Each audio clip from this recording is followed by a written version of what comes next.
मैंने ऐसे लोग भी देखे हैं जो उसको कॉपी करते हैं। जैसे फॉरेनर्स आएंगे तो उनको मेडिटेशन करा रहे हैं तो वैसे लेट जाएंगे, कहीं फोटो खींचो ऐसे। तो ये दिखाना हुआ, है ना। तो ऐसे नहीं, नेचुरल अगर आपके साथ घटे तो आप करें। लेकिन अब प्रॉब्लम ये हो गई कि आपने सुन लिया। अब आपने सुन लिया तो आपके मन ने सुन लिया। अब मन ने सुन लिया तो ऑटोमेटिकली किसी दिन वो बता देगा आपको, अरे मैं तो अक्सर ऐसे लेटता हूँ, अरे इसका मतलब मेरी जागृत हो गई, अरे अच्छा तभी मेरे साथ ऐसे एक्सपीरियंस हो रहे हैं, तभी मैं सबकी फाड़ देता हूँ, तभी मैं कहता हूँ जो सत्य हो जाता है।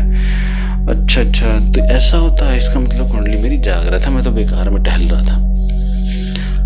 मैं आपकी जानकारी लिए बता दूं, मैंने बहुत वर्षों, जब कुंडलिनी जागृत हो गई, बहुत वर्षों बाद उसको स्वीकार करा। मैंने स्वीकार ही नहीं करा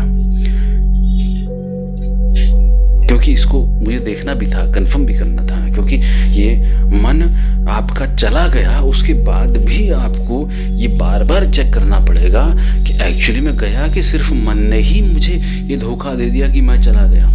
क्योंकि वो ऐसे इतने आसानी से तो नहीं जाता है। तो ये जो नशा आता है, मैं वहीं ले जाता हूँ आपको। जब वो नशा आता है, उस नशे की परिकल्पना बताई गई है मदिरा से, और उस मदिरा को लोगों ने पीना शुरू कर दिया। तो वही स्टेट आती है, थोड़ी सी जागृत अवस्था, थोड़ी सी बेहोशी की अवस्था, नशा कर लिया। तो जैसे जब साधना में बैठते हैं लगता है नशा आ रहा है, ऊर्जा का वेग सा आ रहा है, और एकदम आँख बंद सी हो रही है, पता नहीं क्या हो गया है, जाप कर रहे हैं और नशा सा आ रहा है। वो वही चीज़ है, उसकी कल्पना उन्होंने कर दी कि अरे भैया बाबा की साधना हो रही है, चलो चिलम लगाओ, चलो सिगरेट लगाओ, चलो दारू पिलाओ। अरे दारू नीट पी जा रही है, बोतल की बोतल पी जा रही है। तो ये क्या है, भटकाओ। उसने कहा चलो इसको, मेरे भूत प्रेतों, इसको सिर्फ नशे तक ही सीमित रहना है। उसको दिव्य प्रकाश के दर्शन करने के लिए तपोबल नहीं कर सकता है, वो छोटा साधक है, सस्ती एनर्जी है, जाने दो, अभी कुछ जन्म और भटकेगा, भटकने दो, कोई बात नहीं। बहुत हजारों करोड़ों भटक रहे हैं, एक आध और भटक जाए क्या है, और उसको क्या मतलब है किसी को भटके और किसी को पास बुलाए। उसको तो वैसे भी कोई नहीं चाहिए, वो वैसे भी महा एकांत में बैठा है। तो महा एकांत में कौन जाएगा? महा एकांत में वही जाएगा जो महानिर्वात में डूब रहा हो, अपने आप को छोड़ रहा हो, महाशून्य की घटना को पूरे हृदय से स्वागत करने के लिए तैयार हो। और इसमें गुरु का बहुत रोल है, बहुत ज्यादा रोल है। किसी की समझ में आए ना आए, हो सकता है लोगों को ये भी लग रहा होगा कि मैं अपनी ही बड़ाई करे चला जा रहा हूँ, वो किसी को लग रहा हो कि ये अपने चरणों में लुटवाने के लिए लोगों से इतना स्वांग रचते हैं। तो ये होता है, ये तो हर व्यक्ति के मन में आएगा ही आएगा। जो समर्पित नहीं होना जानता है, नहीं हो सकता है, जो अहंकार में है, उसके तो यही सारे विचार आएंगे। लेकिन उन लोगों के लिए तो मैं बिल्कुल नहीं बोल रहा हूँ, मैं तो उन लोगों के लिए बोल रहा हूँ जो वास्तविक रूप से समर्पित हैं और आगे बढ़ाना चाहते हैं, उस तपतपाते, उस दिव्यमान प्रकाश में स्वयं को डुबा देना चाहते हैं और स्वयं प्रकाश की एक किरण बन जाना चाहते हैं। क्योंकि प्रकाश का उत्सर्जन केंद्र तो वही है, आप प्रकाश का उत्सर्जन केंद्र तो नहीं हो पाएंगे ना, आप तो मात्र उसकी किरण बन पाएंगे।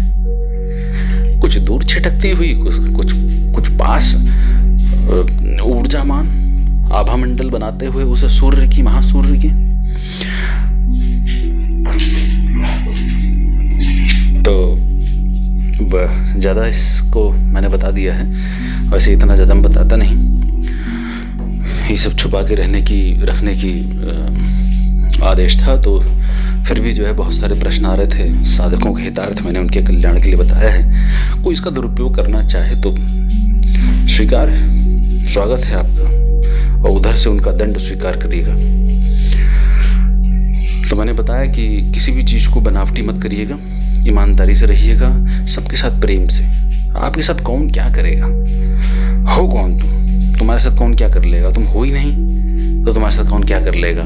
फिर भी अगर तुमको स्वांग रचना है, पाखंड करना है, आडंबर करना है, वो तुम्हारे स्वयं की यात्रा है, उसके लिए कोई भी किसी के लिए मजबूर नहीं है, कोई कुछ भी कर सकता है। तो मेरा ये वीडियो उन सभी साधकों के लिए, सभी अच्छे साधकों के लिए जो वास्तविक रूप में आगे बढ़ना चाहते हैं। मैं कभी भी इसी प्रकार से फालतू की साधनाएं और ये सिद्ध कर लो, प्रेत सिद्ध कर लो, जिन्न सिद्ध कर लो, ये सब मैं इंटरेस्टेड नहीं रहता हूँ और ना मेरा वो पैटर्न है। अगर आपको वास्तविक रूप से साधना में आगे बढ़ना है तो हमारा सिस्टम है, उस सिस्टम को फॉलो करिए और आपको सही रास्ते पे ले जाएंगे। फालतू की चीज़ें नहीं, जिनने कर लिया पूरा घर बर्बाद पड़ा हुआ है, कई सारे मैसेज आते हैं, कॉल आते हैं। ये उस 10 वर्ष पहले मैंने ये आकर्षण विधि कर ली थी, वशीकरण कर लिया था, आज तक मैं परेशान हूँ, है ना। वशीकरण के ऊपर भी मैं बहुत अच्छा एक वीडियो बनाने वाला हूँ। मैंने बनाया था, वो ऑडियो उसका ठीक नहीं हो पाया, तो मैं बताऊँगा आपको। तो वो ये सारी चीज़ें क्यों बता रहा हूँ, ये इसलिए बता रहा हूँ कि मेरे भीतर करुणा है उन सभी अच्छे साधकों के लिए। मैं चाहता हूँ कि उनके साथ बुरा ना हो, वो फालतू भटके नहीं इधर उधर, जो सही साधना का मार्ग है उसमें जाएं, बजाय इसके ये शक्तियों के चक्कर में पड़े हुए हैं। अरे एक साधे सब सधे और सब साधे सब जाएं, ये आप मान के चल लीजिए। आज नहीं मानेंगे 10, 20, 50 साल और 10, 20 जन्मों बाद भी आपको यही मानना पड़ेगा। पहले संसार आएगा, उसके बाद शक्तियां आएंगी और फिर आप पहले संसार में उलझे हुए हैं, फिर शक्तियों में उलझे रहेंगे। आप देख लीजिए, जितना भी फेसबुक यूट्यूबर सब भरे पड़े हैं, करोड़ों सब्सक्राइबर हो रखे हैं, सब्सक्राइबर का बिजनेस चल रहा है, डेली साधनाएं आ रही हैं। अरे आदमी एक साधना पूरे जीवन में नहीं कर पाता है ढंग से सिद्ध। 15 दिन में प्रेत सिद्ध हो रहा है, 15 दिन में अप्सराएं नाचती हुई आ रही हैं। तो वो तो खैर जो दर्शक हैं, जो सुनने वाले हैं, वो तो सब जानते ही हैं। सारा अच्छाई और बुराई, सत्य और झूठ क्या है, वो सब पता ही है। तो आपको अगर मेरे माध्यम से अगर साधना करनी हो, सीखनी हो और सही से सीखनी हो, ये फालतू चीज़ें नहीं, अगर ढंग से चलना हो, उसमें भी बहुत कुछ प्राप्त होता है। ऐसा नहीं कि प्राप्त नहीं होगा, जब तक प्राप्त नहीं होगा और तो आप अप्राप्य की स्थिति में कैसे आओगे, है ना। तो आपको प्राप्त भी करवाया जाएगा, लेकिन उसके स्टेप्स हैं। ऐसा नहीं होगा कि, ऐसा होगा भी नहीं कभी भी कि आपने 1.25 लाख स्वर्णाकर्षण भैरव करे और बाबा जी आपके लिए बोरी में सोना लाद के चले आ रहे हैं। अरे मेरे बेटे ने मंगाया है, चलो चलो सोना लाद के चलते उसके सामने पटक देते हैं। ऐसा कभी नहीं होता है और अचानक से भी नहीं होगा। आपके पूर्व जन्मों के बहुत पाप संस्कार हैं जिसकी वजह से आपको इतनी मेहनत करनी पड़ रही है, ठीक है। अरे बहुत बहुत बड़े साधक हैं, जाइए अंबानी को वशीकरण करिए, वहां जाके बैठिए उसके ऑफिस में, वो गिराएगा आपके सामने बोरियां को बोरियां, ना।